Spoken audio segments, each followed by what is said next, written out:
जाऊया, सुषमा अंधारे बोलतायत। प्रदर्शनाला लोकांचा उत्स्फूर्त प्रतिसाद मिळाला। अगदी त्याच पद्धतीने याही वर्षी लोक या प्रदर्शनाला प्रतिसाद देतील। विशेष म्हणजे यावर्षी जी अगदी नवीन व्यंगचित्र लावलेली आहेत आणि महाराष्ट्र आणि देशभरातल्या सांप्रत राजकारणावर, सांस्कृतिक, आर्थिक एकूण घडामोडीवर भाष्य करणारी अत्यंत बोलकी आणि मार्मिक अशी ही व्यंगचित्र आलेली आहेत। मी व्यंगचित्रकार अमित पापड आणि हा संपूर्ण प्रदर्शनाचा डोलारा ज्यांच्या प्रयत्नातनं दरवर्षी उभा असतो असे त्यांचे मित्र श्री अनंत घरत या दोघांचेही मनपूर्वक अभिनंदन करते, शुभेच्छा देते। थँक्यू। यात सुनावणी आहे हायकोर्टामध्ये चिन्ह आणि धनुष्यबाणाची, सातत्याने याच्यावर तारखा पडतायत, म्हणजे याची सुनावणी अंतिम व्हायचा काही निर्णय होत नाहीये। तुम्हाला काय वाटतं आज काय सुनावणीत होईल? कारण कायदे तज्ञ सुद्धा आता सगळी विश्वासार्हता संपली असं म्हणतायत। नाही, आता मला असं वाटतं की आपण काही फार भाबडा आशावाद ठेवण्यात काही अर्थ नाही। जे काही 37 नंबरला आज मॅटर होतं आणि ते मॅटर कालपर्यंत असं म्हटलं जात होतं की ते 11, 11:30 वाजता वगैरे चर्चेला येईल म्हणून, परंतु ते तसं काही घडलेलं नाही। आणि त्यावर मी कालही रिट्वीट करताना म्हटलं होतं की आपण सगळा हा भाबडा आशावाद सोडून देऊया आणि आपण ताकदीने लढूया। त्या दामिनी चित्रपटातल्या सारखी तारीख पे तारीख कल्पना नाही की अजून किती सुप्रीम कोर्टचे जजेस रिटायर होतील या सगळ्या प्रकरणावर लढता। त्यापेक्षा लोकांमध्ये जाणं आणि लोकांना आपली बाजू समजावणं हे जास्त महत्वाचं आहे।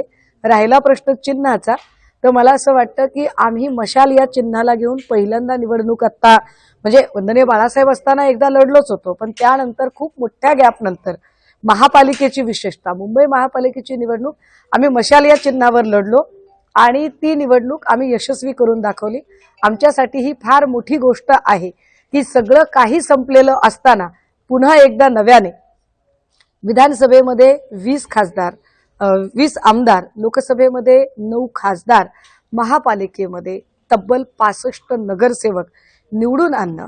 विशेष म्हणजे आम्ही 3 महापालिकेमध्ये, आता आम्ही चंद्रपूर महापालिकेमध्ये सत्तेत बसत आहोत, परभणी महापालिकेची सत्ता आम्ही एक हाती घेतलेली आहे आणि बघूया मुंबईत काय घडामोडी होतात। कल्याण डोंबिवलीमध्ये भाजपाला दूर ठेवून मनसेचे काही नगरसेवक घेऊन शिंदे सत्ता स्थापन करण्याचा प्रयत्न करतायत। त्यात तुमचे 2-3 नगरसेवक आहेत किंवा मनसेचा गट आहे त्याच्यात। एकीकडे तुमची मुंबईत युती होती, एकत्र महाराष्ट्रात लढलात, आता हे सगळे सत्ता समीकरण परत असे वेगवेगळे होताना पाहायला मिळतात महाराष्ट्रात।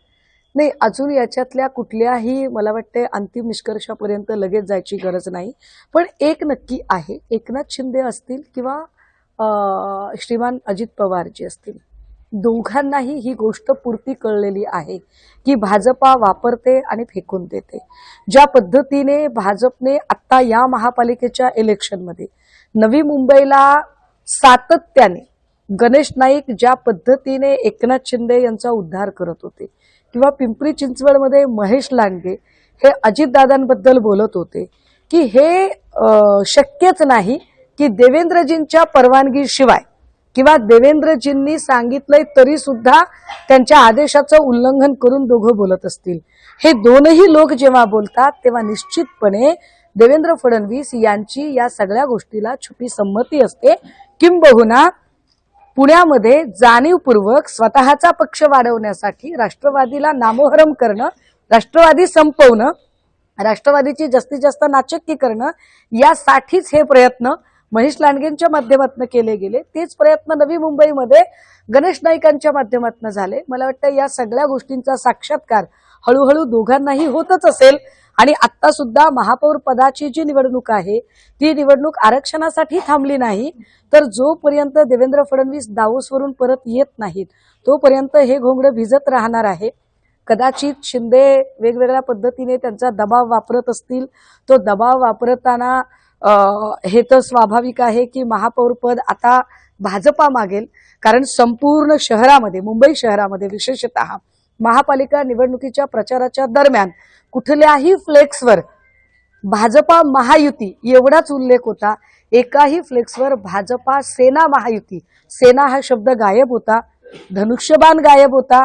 एकनाथ शिंदेच काय, एकमेव अद्वितीय हिंदू हृदय सम्राट बाळासाहेब ठाकरेंचा सुद्धा फोटो गायब होता, दिघेंचा फोटो गायब होता।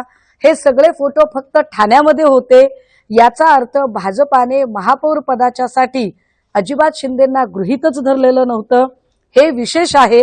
हे याच्या आधी मी प्रचार सभांमधूनही म्हटलेलं आहे की पहिल्यांदा असं घडलं असेल की या वर्षी एकमेवाद्वितीय हिंदू हृदय सम्राट बाळासाहेब ठाकरेंचं शताब्दी वर्ष आणि ज्या बाळासाहेबांनी कायम हा संकल्प मानला की मुंबई BMC वर कायम भगवाच फडकला पाहिजे, परंतु या निवडणुकीमध्ये उघड उघड जाहिरातीतून सेना, धनुष्यबाण, बाळासाहेब ठाकरे, आनंद दिघे सगळे लोक गायब असताना सुद्धा संपूर्ण शहासेना, शिंदेची शहासेना ही भाजपाचा महापौर निवडून यावा यासाठी धडपडत होती. त्यामुळे आता शेवटच्या क्षणाला जर ते प्रयत्न करत असतील तर मला नाही वाटत की भाजपा त्याला काही फार प्रतिसाद देईल. आत्ता जे काही दबाव तंत्र किंवा आजारी पडणं, गैरहजर राहणं जे काही असेल, कदाचित त्यांचं असं असेल की महापौर जरी तुम्ही घेतला तरी स्थायी समितीचं अध्यक्षपद आम्हाला मिळावं. पण भाजपासारखा अत्यंत व्यापारी तत्वावर चालणारा पक्ष, कारण भाजपा हा वैचारिक वगैरे अजिबात आता राहिलेला नाही, व्यापारी तत्वावर चालणारा पक्ष हा स्थायी समितीचं अध्यक्षपद त्यांना देईल असं वाटत नाही. मुळात महापौरच भाजपचा बसेल का नाही इथपर्यंतच्या शंका कुशंका आहेत आणि हेच याचं प्रमाण आहे की